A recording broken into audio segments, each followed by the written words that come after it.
நதி ஆசியா, சீனா, Myanmar, Laos, Thailand, Cambodia மற்றும் Vietnam வழியாக வளைந்து செல்லும் இது பூமியில் உள்ள மிகவும் பன்முகத்தன்மை வாய்ந்த மீன்பிடி மற்றும் விவசாய தொழில்களில் ஒன்றிற்கு ஆதரவளிக்கிறது.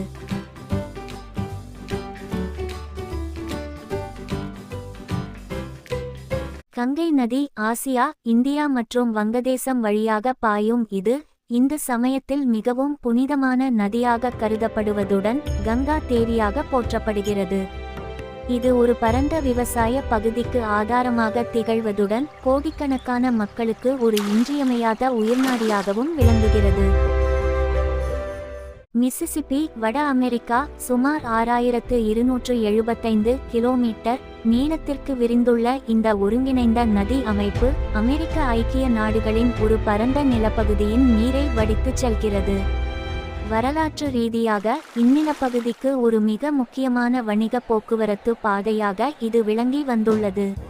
யாங்சே நதி ஆசியாவின் மிக நீண்ட நதியாகவும் உலகின் 3வது மிக நீண்ட நதியாகவும் 6300 கிலோமீட்டர் திகழும் இது முழுமையாக சீனாவின் வழியாகவே பாய்கிறது. வரலாற்று ரீதியாகவும் பொருளாதார ரீதியாகவும் இன்றியமையாததாக விளங்கும் இந்நதி பிரம்மாண்டமான 3 பள்ளத்தாக்குகள் அணைக்கட்டிற்கு இருப்பிடமாகவும் திகழ். நைல் நதி ஆப்பிரிக்கா, உலகிலேயே மிக நீண்ட நதியாக பாரம்பரியமாக அங்கீகரிக்கப்படும் இது ஏறத்தாழ 6650 கிலோமீட்டர் தொலைவிற்கு பரவியுள்ளது.